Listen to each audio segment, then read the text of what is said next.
ada beberapa teman-teman mereka dari leader kita itu ngomong ada yang dijual ke Laos, ada yang dijual ke Myanmar, ada juga yang dijual sama orang-orang Bangladesh. Jadi kalau kita ada yang bisa bahasa Inggris, kita dijual ke orang-orang Bangladesh. Tapi sebelum itu kita keluar dari gedung imigrasinya, itu di stop sama petugas gitu kan. Welcome to my cast, Migrant Care in Podcast. So, di volume kedua ini, aku bakalan bahas isu yang lagi lately happening banget di antara orang muda. Isu yang belakangan itu lagi hangat-hangatnya. Kalau teman-teman tahu, ada isu tentang perdagangan orang yang samar-samar kita tahu, tapi mungkin kita belum paham. So, kali ini aku bakalan bahas lebih detail, bakalan bahas lebih rinci lagi sebenarnya apa sih yang terjadi dengan isu perdagangan orang yang terjadi di orang muda. Nah, teman-teman, kalau kita melihat ke belakang sedikit, setelah COVID 2019, 2020 until now 2025 ini ada banyak banget persoalan yang terjadi ya. Kalau misalkan dulu kita taunya isu-isu migrasi cuman ya kerja paksa, nggak dibayar gitu ya, eksploitasi kerja. Now udah berbeda banget, motifnya berubah, modusnya apa lagi dulu ya. Kalau dulu kita ngelihatnya cuman terjadi di TV-TV aja gitu kan, informasinya tuh nggak serame-rame sekarang. Sekarang tuh makin marak dengan adanya keterlibatan media sosial gitu. Dulunya kita tahu mungkin informasi migrasi kerja cuman dari koran-koran gitu ya. Tapi sekarang makin gampang banget karena apa? We have handphone. Tiap hari scroll, tiap hari buka Instagram, tiap hari buka TikTok, ada banyak banget informasi yang kita terima. Salah satunya adalah lowongan kerja. Nah, di sini Rere nggak sendirian. Aku bersama Dipa, ya. Halo, Hai Dipa. Iya, Dipa nanti bakalan menceritakan seperti apa sih kondisi perdagangan orang, especially yang terjadi di Kamboja gitu. Dipa ini kalau aku bilang adalah seorang penyitas ya. Dia berhasil bangkit berdaya begitu kan setelah melalui ombak yang cukup besar gitu kan. Itu realita hidup ya Mas Dipa ya. Iya benar Kak. Gitu yang harus sebenarnya teman-teman tahu juga gitu kan. Soalnya kalau misalkan kita masih tutup kepala, tutup kuping, tutup mata, tutup mulut.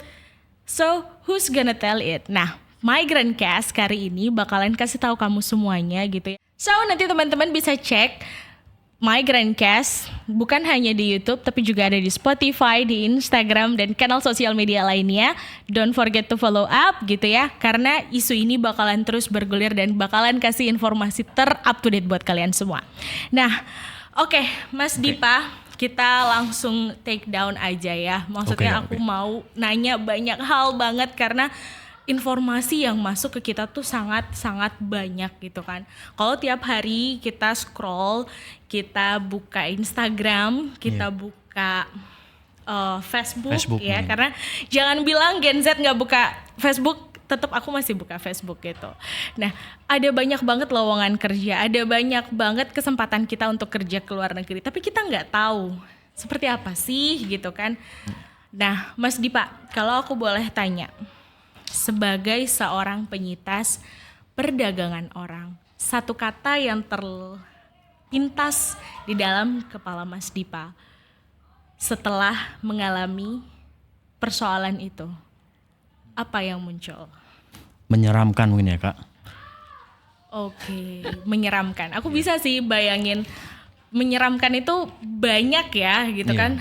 Ketakutan, rasa sedih, traumatis gitu ya.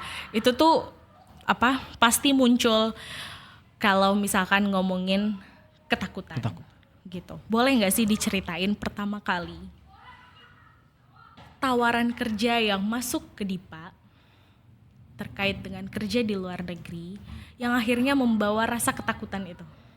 Oh iya, jadi awalnya itu ketemu teman ya Kak. Ketemu teman itu di tahun 2022, awal-awal COVID ya. Di situ ketemu di warung, dia baru pulang dari Kalimantan. Pulang ketemu terus kita ngobrol-ngobrol, tanya-tanya kabar. Setelah itu dia ngasih tahu mau nggak kerja ke Kamboja gitu kan. Terus tanyakan kerja apa di sana gitu kan. Dia bilang ini temanku yang di Kalimantan, dia udah kerja di sana selama 1 tahun, dia di kasino bilangnya gitu kan. Tanya terus nanti kalau pengen lebih jelasnya lagi bisa gitu kan main ke rumah, nanti kita sambil tanya-tanya kerjaannya kayak gimana, terus sistemnya kayak gimana gitu kan. Selang malam itu kan baru ke rumah dia, kita ngobrol-ngobrol, disambungin sama temannya yang di Kamboja itu kan. Terus kita ngobrol-ngobrol, tanya-tanya soal kerjanya bagaimana, terus sistemnya agar kita ke sana gimana gitu kan. Awalnya itu sempat ragu soalnya meskipun saat dulu kan informasi belum secepat sekarang ini ya Kak. Jadi kayak kita itu cuman dapat info itu kayak cuman nanti kalian itu kerja di kasino gitu kan.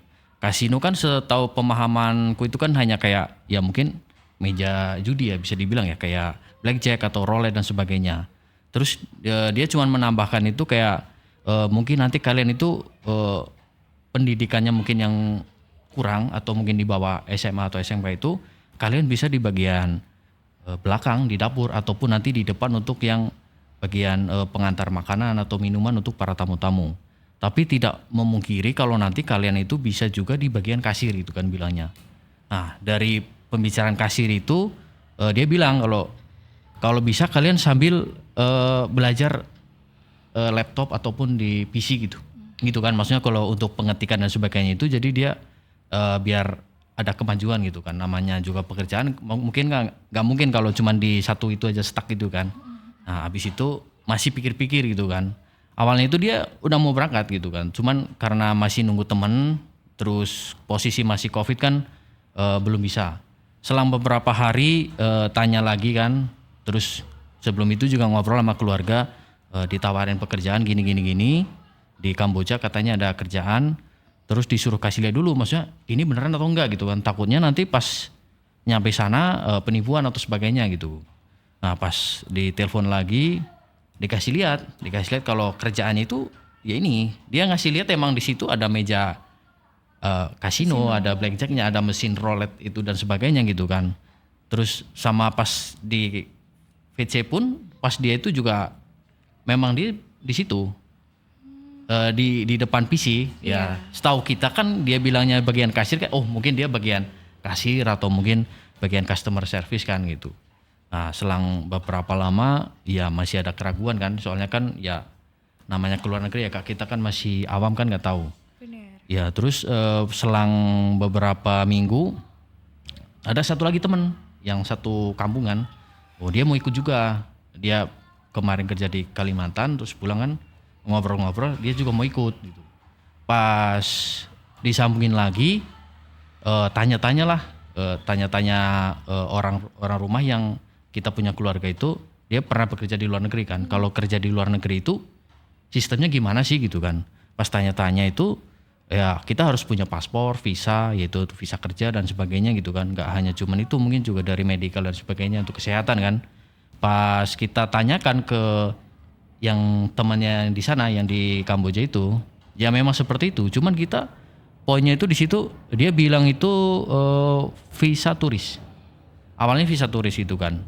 Kita kan ragu Kak, yang mana kan kok visa turis gitu kan. Harusnya kan kalau kita mau kerja kan visanya visa kerja gitu kan. Iya. Nah, tanya-tanyalah sama orang-orang yang memang udah kerja di bidang itu kan. Terus pas kita hubungin dia lagi, dia bilang kalau kalian pakai visa turis, tapi kalian itu calling visa gitu. Yang jamin kalian itu aku di sini gitu kan. Nanti sama bosku juga jamin kalian. Yang penting untuk biaya dan semuanya itu memang dari sana. Jadi dari biaya tiket pesawat, dari medical sama mungkin ongkos perjalanan dan makan itu nanti diganti semua oleh perusahaan gitu kan. Nah, habis itu ngobrol-ngobrol sama orang rumah lah kalau ini katanya calling visa dan sebagainya itu kan. Terus aku tanyakan sama temanku yang di Hong Kong itu kan, dia kan kerja secara resmi. Aku tanya Pak, awalnya itu dia memang bilangnya jangan, takutnya itu ilegal ini itu kan. Soalnya kan masa kamu mau kerja visanya visa turis gitu kan. Ternyata pas aku bilang, oh ini ternyata itu ada sistem calling visa gitu kan. Nanti ada jaminan bahwa kita itu dijamin ke sana itu orangnya ini gitu kan. Terus dia bilang, oh nggak apa-apa kalau ada calling visa juga di sini juga ada kayak gitu. Itu bisa, itu nggak apa-apa. Nah dari situlah kita berpikir, oh ini aman mungkin kan. Iya, dari Kita situ aman, sih ya. meyakinkan Ya, dari, banget gitu soalnya ya mungkin karena pada saat itu informasi yang kita dapat juga kurang ya Kak. Jadi kayak dari dia yang udah bekerja bertahun-tahun di luar yang secara resmi pun dia bilang ini aman kan. Kita kan tergugah kan. Oh ya udah dah, kita berangkat gitu kan. Kita awal itu dari Desember 2021. COVID banget Ya, tuh itu lagi lagi. Covid. Itu kita harusnya udah mau berangkat, tapi pas kita mau berangkat itu ternyata ada kendala nggak tahu apa dari bisa dibilang agennya mungkin ya, agen yang mau memberangkatkan kita. Itu udah fix satu kampung itu 3 orang yang mau berangkat. Oh, kita udah mempersiapkan semuanya dari Desember 2021. Kita udah siap semua dari Termasuk medical. paspor Ya, yang katanya dan calling visa itu. Untuk paspor pun bisa dibilang kita awalnya itu susah ya Kak. Soalnya namanya orang awam ya, kita belum tahu. Kita ke imigrasi, kita tanya kan, Pak saya mau buat paspor gitu kan. Caranya gimana? Ya udah Mas, bawa persyaratan ini, fotokopi ini, KTP, KK dan sebagainya gitu kan. Terus nanti dibawa aja ke petugasnya ke loket gitu kan. Ah, pas nyampe di sana pun ternyata nggak kayak gitu. Ditanyalah tujuannya mau apa Mas gitu kan. Saya mau kerja Mas. Saya mau kerja Pak gitu kan. Loh, mau kerja kok ininya nggak ada gitu kan. Maksudnya surat rujukan dari mungkin medikal yang satu, yang kedua itu dari tempat kerja atau LPK-nya, terus sama yang lain-lain kan. Kok ini nggak ada itu? Terus Masnya mau ngapain? Ditanya-tanya ternyata ini nggak bisa. Ini Masnya itu mau kerja tapi tiket paspornya itu paspor biasa itu nggak bisa gitu. Dan membuat paspor pun kalau untuk kesana pun juga harus bisa dibilang dari orang petugasnya itu bilangnya misal kita mau liburan ada tiket booking Iya. pesawat dan hotel dan lain-lain gitu kan Kak. Jadi kayak kok ternyata seperti ini gitu kan. Bilanglah ke agen gitu kan. Kok gitu kan. Kita manggilnya kok kan. Kok ini kok ternyata kayak gini gitu kan. Ternyata nggak bisa berangkat nih Ya, kalau cuman kayak ternyata gini harus gitu ya. seperti ini gitu kan. Terus dari agennya itu menawarkan kalian buat aja di Jakarta gitu kan. Kalian buat di Jakarta nanti untuk tempat tinggal dan sebagainya nanti saya ngurusin gitu. Oh iya kok, tapi sebelum itu kita keluar dari gedung imigrasinya itu di stop sama petugas gitu kan. Mas mau buat apa gitu kan? Kita mau buat paspor Pak gitu kan. Oh, jadi kah itu? Gak bisa Pak katanya harus ini. Oh ya udah nanti selesai ini ikut saya ya gitu kan. Oh ya Pak, nah, kirain kan mungkin ya mau diedukasi tentang nanti Masnya gini maksudnya untuk persyaratan kalau untuk kerja dari sini. Ternyata pas dikasih tahu itu lewat jalur belakang itu Kak. Jadi kita pas COVID itu kan bisa dibilang itu Jarang ada yang berangkat gitu ya. justru malah lebih banyak yang Makin berangkat. Iya, banyak. soalnya pas tahu itu kan dikasih tahu, mohon maaf masa petugas itunya kan. Kita dikasih tahu lewat jalur belakang, kasih lihat lah. Mas kalau mau buat paspor lewat ini aja, bayarnya nominalnya itu 1.500.000 itu pada saat itu kan. Banyak ya. Iya, padahal di situ di keterangan pembuatan paspor kan 350. Ternyata kalau mau cepet 1 hari langsung jadi. Kita bayar. Paspor jalur Ya, fast track.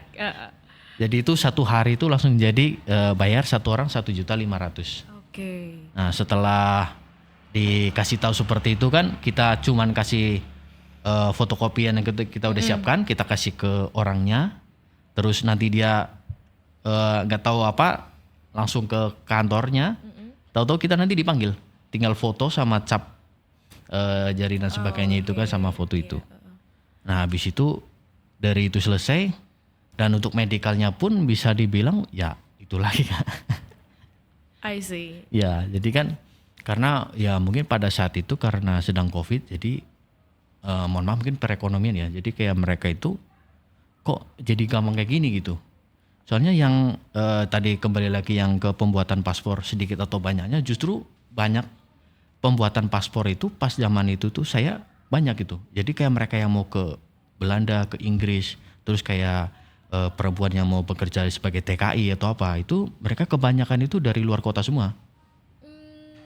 Jadi mereka ke sana, nanti ada satu agennya yang mengurusin itu, tapi dia nimpa lagi.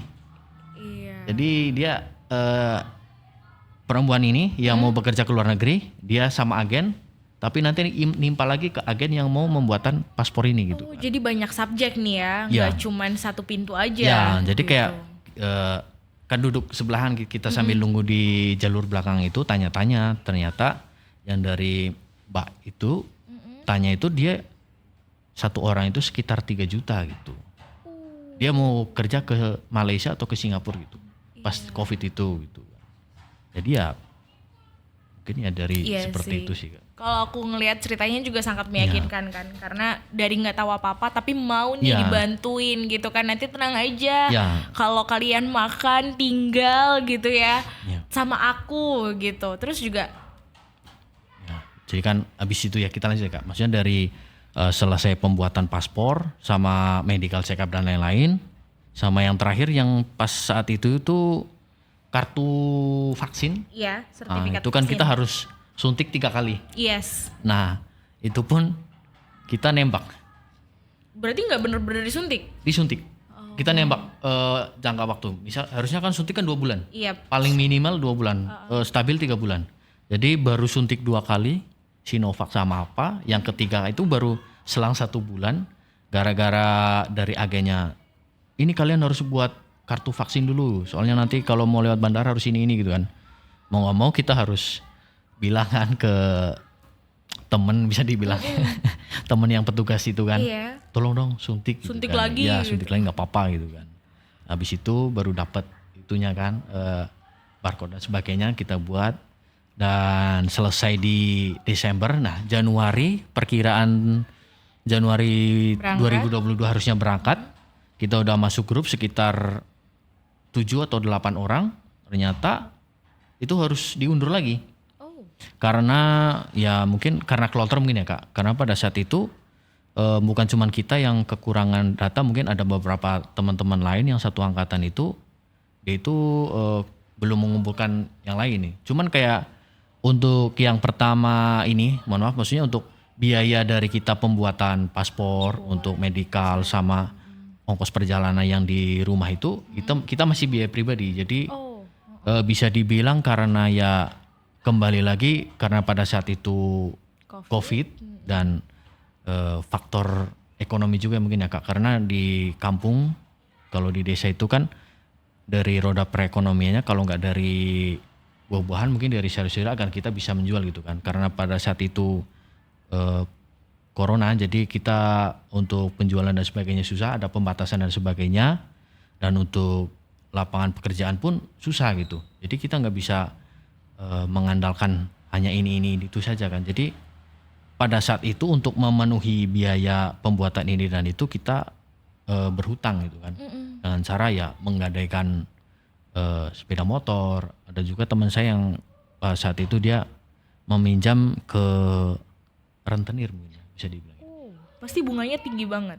Ya lumayan. Jadi kita minjem di Desember 2021 untuk kegiatan pembuatan dan sebagainya. Ternyata ini prediksi kita di Januari berangkat itu nggak sesuai gitu kan. Diundur lagi, kita harus menunggu. Katanya bulan Maret, kita bulan Maret udah nambah orang lagi jadi 12 atau berapa. Ternyata diundur lagi sampai terakhir itu katanya bulan Juni. Terus bulan Juni itu terakhir kan. Sedangkan saat kita awal dari pembuatan yang Desember, pembuatan ini dan itu biaya ini kan pasti banyak kan. Ah itu sudah membengkak kan, kita pikirnya udah ini kalau mungkin di bulan Juni atau Juli kita nggak berangkat ya udahlah gitu kan, kita nggak usah gitu kan, mending kita Karena cari udah yang nggak lain. punya Iya uang karena lagi udah gitu kan. dan untuk kebutuhan sehari-hari pun kita juga mengandalkan dari ya uang itu gitu kan, dan nominalnya pun nggak sedikit itu. Terus pas terakhir, pas kita di bulan Juni, teman saya itu kan bilang dia udah mau ke Kalimantan, udah persiapan dari agennya, dari si Koko ini dia bilang, oh kalian fix berangkat, tolong persiapkan dan sebagainya, ini tinggal nunggu 1 orang lagi. Ternyata kita dealnya itu berangkatnya itu bulan Desember, bulan Agustus tanggal 24. Oh, itu sempat goyah nggak sih? Maksudnya dari tadi yang waktu kokonya pertama kali mengenalkan tentang kamu bakalan kerja ini, terus dengan tempo yang cukup lama teman-teman nunggu, mulai dari di grup cuma 3 orang, terus 7 orang, 12 orang, tiba-tiba satu grup gitu kan, sempat goyah nggak sih? Pasti goyah sih Kak, Atau maksudnya karena kepepet gitu kan, mau kerja apa lagi di Indonesia dengan kondisi COVID yang kayak gini, aku nggak punya uang gitu kan, udahlah tetap aja berangkat gitu, saking nggak punya pekerjaan sama sekali. ya awalnya sih pasti kepepet ya Kak, maksudnya kan ya mau gimana lagi, kita di sini aja nggak ada pekerjaan gitu kan, susah gitu.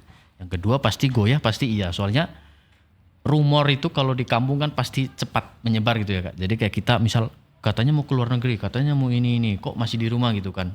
Jadi itu kayak omongan tetangga dan sebagainya itu bumerang buat kita gitu kan. Kayak Iya. kok kalian nggak berangkat-berangkat, katanya mau berangkat gitu kan. Apalagi yang notabene kayak mereka itu nggak suka sama kita kan, pasti mereka akan menjelek-jelekan dan 1001 sebagainya gitu cara. kan. Iya, jadi kayak kita udahlah diam aja gitu kan, nunggu aja gitu kan. Meskipun dalam arti di situ untuk tanggungan kita yang di belakang itu ya sudah banyak gitu kan. Selama menunggu hampir 7 bulan lebih gitu kan Kak. Benar. Ya jadi pas sampai pemberangkatan pun dari semuanya kayak misal tiket travel ya bisa dibilang ya. Travel itu kita dari kampung ke bandara itu kita pas zaman itu juga lumayan sih. Satu orang sekitar, karena kita salter atau apa itu ya. Jadi kita hanya 3 orang itu, Iya. ya satu orang ya lumayan sekitar 500 atau berapa gitu kan. Pas zaman itu kan lumayan itu, lumayan Iya. besar kan. Nah, Susah nyampe cari kerja, nggak punya uang, Ya. mengeluarkan uang dalam jumlah yang Ya. banyak, nyesek sih. ya, belum lagi kan kayak untuk nanti di jalan ada makan atau sebagainya gitu kan. Jadi kayak kita udah sampai di bandara, ternyata yang tadinya saya kira cuman nambah dari di bulan terakhir yang di bulan Juni itu nambah sekitar 19 orang. Ternyata sampai di bandara itu total kita satu kloter itu 21 orang. Banyak ya. Banyak ya. Ada yang dari Kalimantan, ada yang dari Jawa. Pokoknya satu Indonesia dikumpulin di Ya, Jakarta. dari Medan juga ada gitu kan. Yang dari Batam juga ada gitu kan. Banyak. Banyak. Kita sampai di bandara, kita berangkat tanggal 24 karena mungkin bisa dibilang karena teman saya terlalu ambisi, bahagia. Jadi kita perjalanan itu tanggal 27 Kak. Tiket pesawatnya tanggal 27 tapi kita berangkat dari rumah itu 24. Oke. Dan itu berangkatnya pagi jam 9 karena ya itu kembali lagi kayak mereka Excited mau ya punya sudah terlalu kerja excited gitu ya. kerja, terus sama dari orang-orang warga-warga itu yang udah terlalu mungkin di pikiran dia atau di pendengaran dia itu udah wah gitu kan dia kerja gitu kan ya.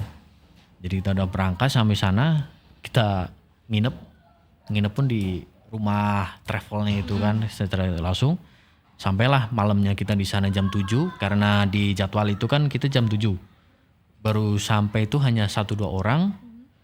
Terus pas kita mau kumpul satu itu kan ada bisa dibilang itu mungkin agen kedua ya.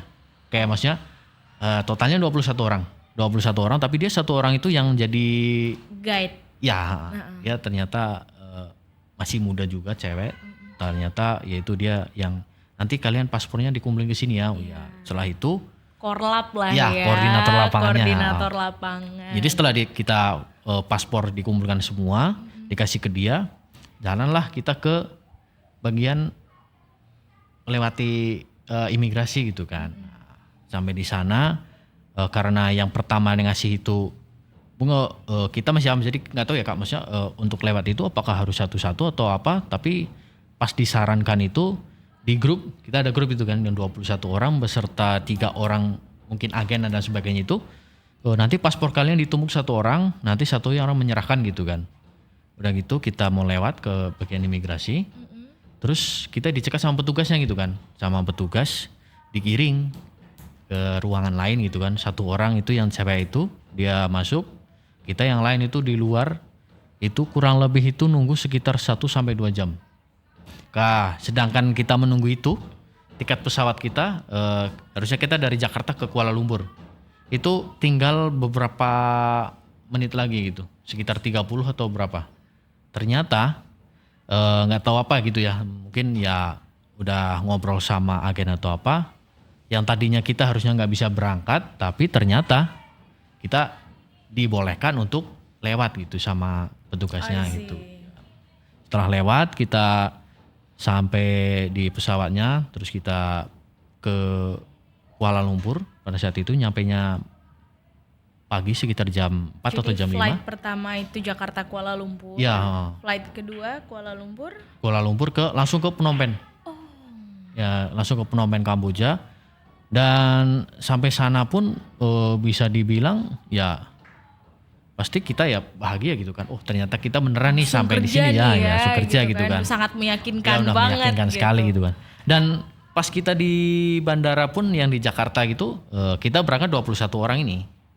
Kita itu nggak tahu.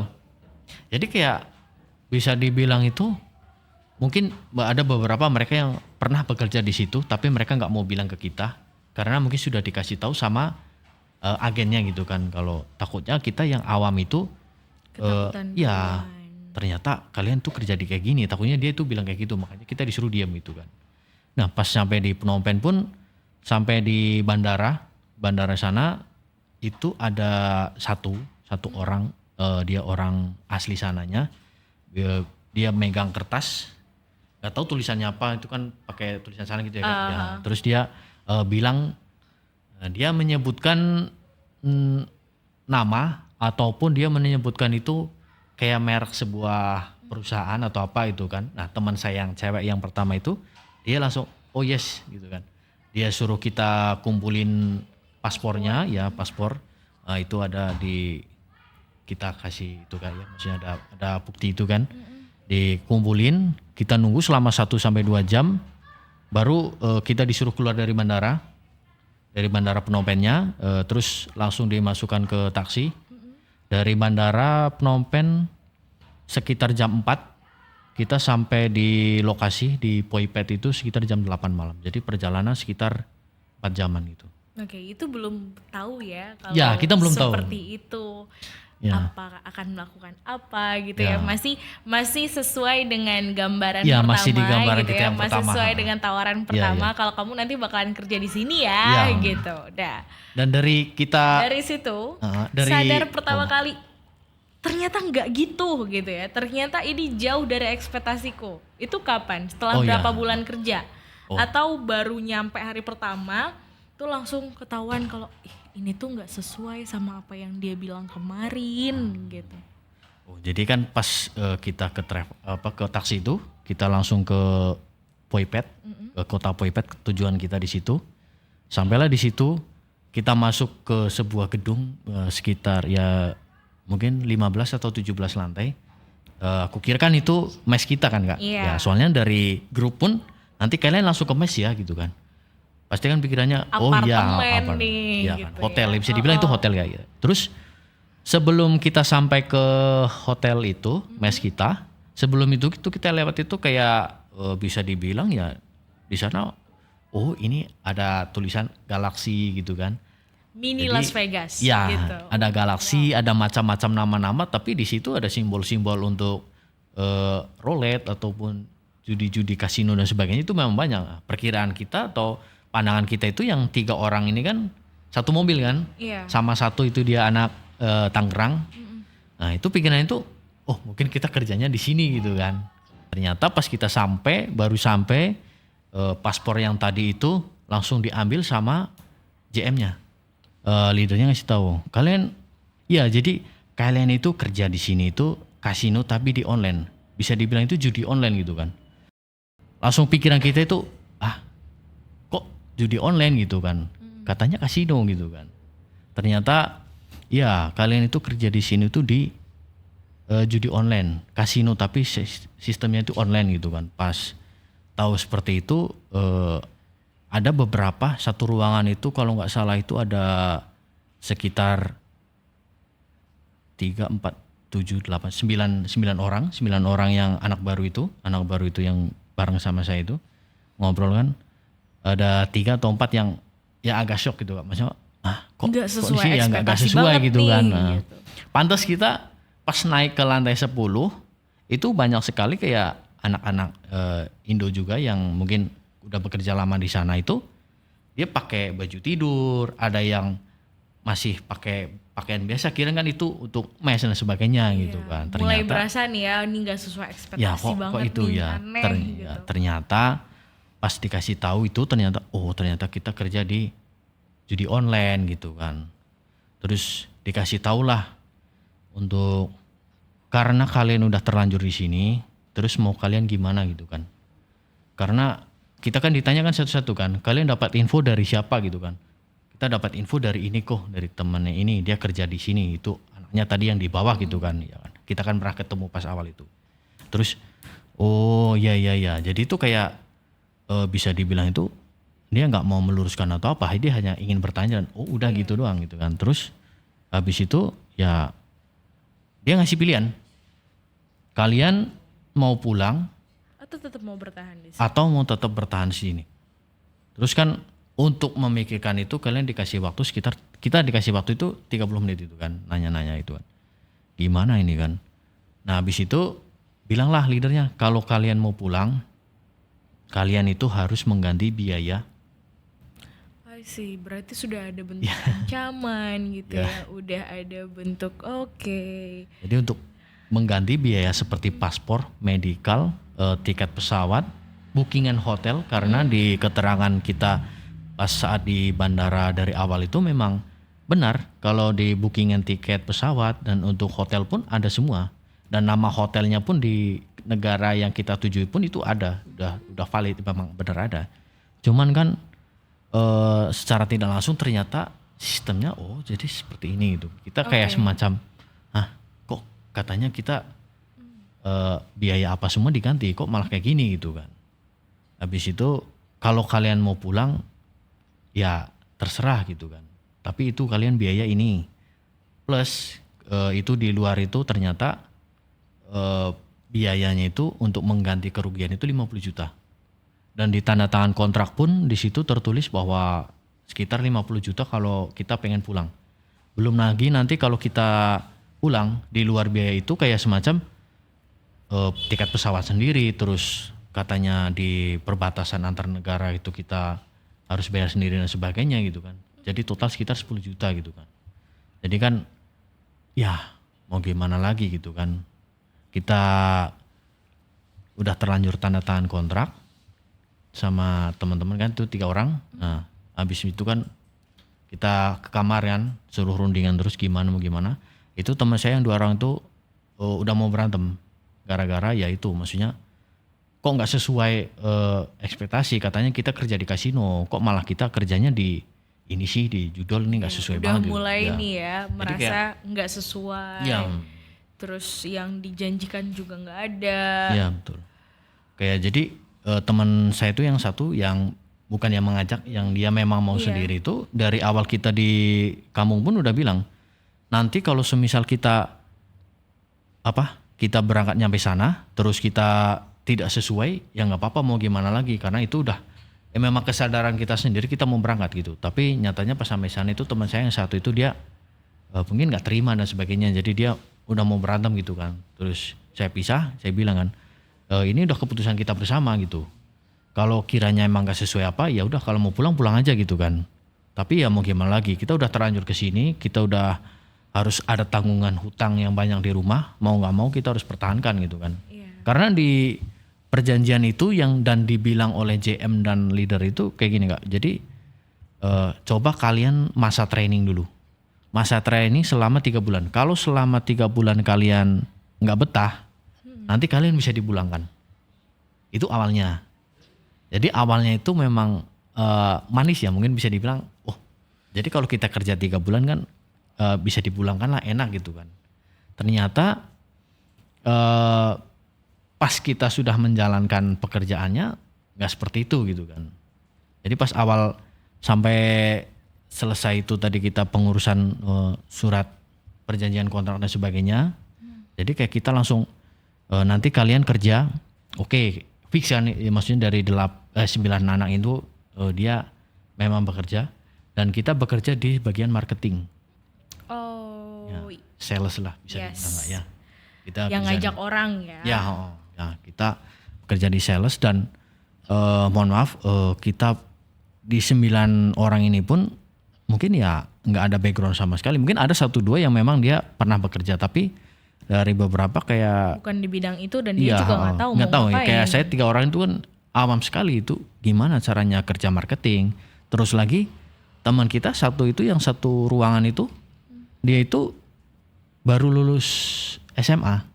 Dia baru lulus SMA tahun itu juga, umur kalau nggak salah itu baru 18 kurang atau berapa. Dia langsung berangkat ke sini bareng kakaknya gitu. Tapi kakaknya di bagian lain, di bagian yang bisa ketik cepat itu kan. Gak tahu Pak, ternyata yang ketik cepat itu dia bagian customer service sama depo dan WD gitu kan. Kalau kita yang nggak bisa ya di marketing itu.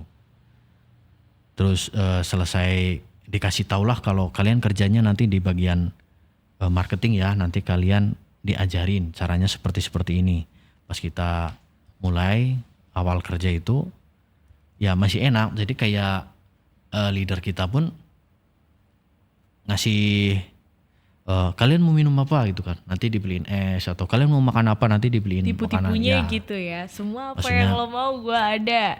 Ya maksudnya kan bisa dibilang bukan tipu-tipu, tapi kayak kalau mandor istilahnya ya Kak, kalau mandor ngasih semangat anak buah kan pasti mandor dapat bonus.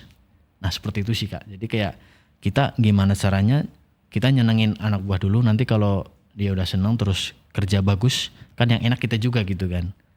Jadi pas awalnya itu pekerjaannya itu bisa dibilang ya amburadul ya kalau kita yang nggak bisa gitu Kak. Jadi disuruh nyari member, bisa dibilang member gitu ya. Disuruh nyari member. Kita disuruh nyari kayak di Facebook, kalau nggak di Telegram, sama mungkin di WA gitu kan. Kita nyari-nyari terus dikasih tahu, kalian kalau mau nyari member itu di grup-grup Facebook gitu, kayak grup-grup judi atau apa. Ternyata ada grup-grupnya seperti itu sama togel gitu kan. Nah masuklah ke grup. Nah nanti kalian chat, ini orangnya kalau dia pemain itu pasti dia tanya-tanya linknya apa atau apa. Nah kalian kasih aja linknya, terus kalau dia daftar di follow up, suruh dia depo. Paling kecil misal 10.000 atau 20.000, nanti kalian suruh main. Nah nanti kalian dapat uang, dapat bonusnya itu dari si pemain ini gitu kan. Semakin banyak yang diajak berarti semakin. Iya betul. Jadi kayak sebelum kita memulai pekerjaannya sudah jalan 3 atau 4 hari lah gitu kan. Nah di situ bos datang, bos yang maksudnya di bawah, yang JM, tapi ya dia ambil tangan kanannya bos itu, yang JM-nya itu datang. Dia ngasih tahu, dapat di grup kan ngasih tahu, tapi dia menjelaskan di ruangan-ruangan itu kan. Kalian kerja di judi online. Kalian udah tahu ini kerjaan penuh resiko. Maksudnya resikonya kalau ini tuh permainan. Ini tuh permainan bandar. Terus bos itu bilang kayak gini. Kalian udah tahu kalau ini tuh judi. Kalian udah pasti kalah. Jadi kalian jangan sampai ikut bermain. Jadi kayak kita itu sebagai marketing atau salesnya bos untuk mencari nasabah, kita itu nggak diperbolehkan main. Oke. Ya, karena kita udah di spoiler dari awal kalau ini tuh kalian tuh nggak bakalan menang. Ini tuh yang tahu sistem itu cuma saya. Judi Gitu. online itu cuma tipu-tipu aja dong. Bisa dibilang seperti itu Kak. Jadi kayak dia itu semacam permainan ya. Mungkin nanti bahas di yang itu ya ke depan ini ya. Jadi kayak dia itu udah ngasih tahu kalau kalian itu percuma main. Kalian itu pasti akan kalah gitu. Jadi kayak ya udahlah gitu kan. Kita cuman boleh main. Kayak main maksudnya nanti misal kayak ada situs kan ratusan bahkan mungkin ada ribuan ya Kak. Jadi kayak kita itu ngambil dari member dari situs-situs lain seperti itu. Tapi kalau kita main sendiri entah itu togel ataupun slot gitu kan, itu kita nggak boleh gitu. Kalau ketahuan ya rapi gitu kan. Mungkin Bahaya. entah itu bisa potong gaji ataupun kena suspend dan sebagainya gitu kan. Soalnya kan memang dari awal bos sudah ngasih seperti itu kan. Tapi ya namanya kita awam kayak anak-anak yang belum tahu apa-apa kan mencoba depo-depo kecil-kecil, ada yang jadi jutaan atau apa kan, jadi ketagihan sampai sekarang kan ada gitu kan. I know. Itu puffnya teman-teman judi online. Ya Puffnya teman-teman yang ada di sana, apakah cuman judi online atau juga ada persoalan-persoalan yang kita cuman tahu surface layernya aja nih, kita cuman tahu selentingan-selentingannya aja.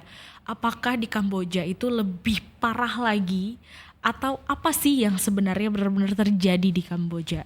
Oh iya. Selain pengalaman Dipo sendiri ya. Jadi kayak nggak cuman itu sih Kak, kayak apa judi online ya, kayak kita main slot ataupun togel kan kebanyakan gitu. Jadi kayak ada itu scamming ya bisa dibilang ya. Tempat kerjaku itu satu ruangan itu diisi 12 orang. Nah dari 12 orang atau berapa itu yang empat ini ya kita ngiranya kan kalau dia udah lama di situ kan senior. Jadi kayak dia itu kirain kita udah lama, mungkin ada 5 bulan ke atas atau bertahun-tahun.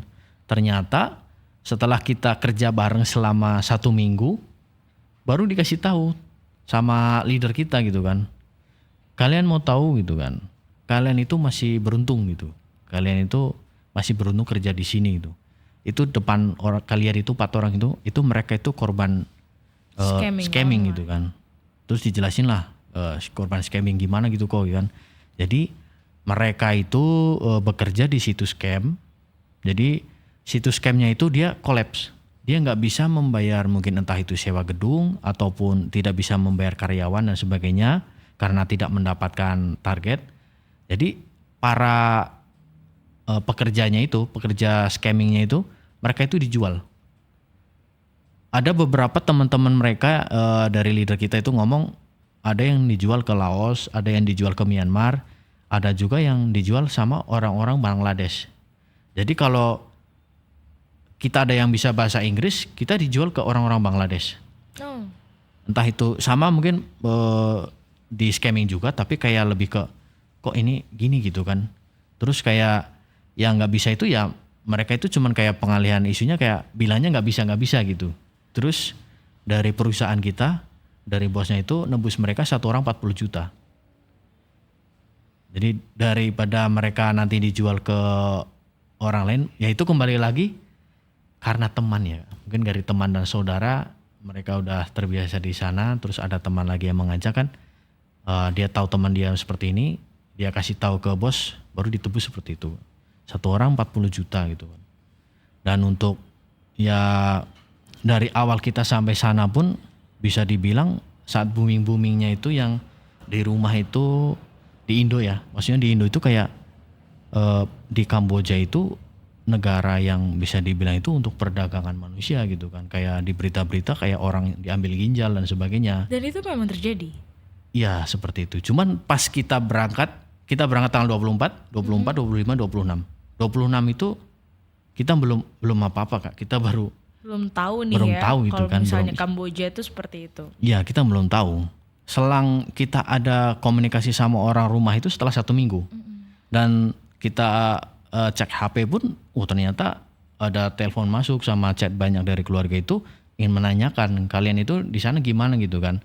Oh kita aman gitu kan. Ya soalnya berita di Indo itu kalau pekerja yang bekerja di Kamboja itu mereka itu disiksa, disetrum dan bahkan ada yang diambil ginjalnya gitu kan. Terus kita ngomong, kita di sini aman gitu. Soalnya kita juga nggak tahu kalau ada berita seperti itu kan. Nah selang beberapa hari baru dikasih tahu sama bos gitu kan. Ternyata ada satu grup untuk semua karyawannya dikumpulin itu kan. Ada sekitar 150 berapa. Jadi dikasih tahu bahwa kalian itu hati-hati gitu kan. Jangan tergiur dengan penawaran pekerja seperti ini. Sedangkan ya mohon maaf maksudnya kan kita kesana juga gara-gara seperti itu kan. Cuman kan lebih ke kok ada gitu maksudnya mereka sampai ada yang di setrum dan kita dikasih lihat videonya Kak kayak misal mohon maaf ya cewek itu dia diborgol terus kayak tahu gak sih Kak kamar yang bertingkat yang besi itu yang ada tangga itu. Nah dia itu tangannya itu diikat diborgol di besi terus dia disetrum pakai tongkat listrik. Ya dan mohon maaf untuk kelaminnya itu dia pakai tongkat baseball itu dipukul-pukul sama muka dia dipukul semua. Kalau yang cowok-cowok itu kebanyakan itu mereka digeletakin itu di kamar biasa cuman udah diikat semua. Terus ada yang ditendang, ada yang disetrum, ada yang siram kotoran dan sebagainya gitu kan. Jadi kalau mereka mau bebas ya, bisa dibilang mungkin dari omongan bos sama leader itu, mereka itu kalau pengen bebas ya mereka harus menebus gitu. Entah itu ke keluarga di rumah atau apa gitu kan.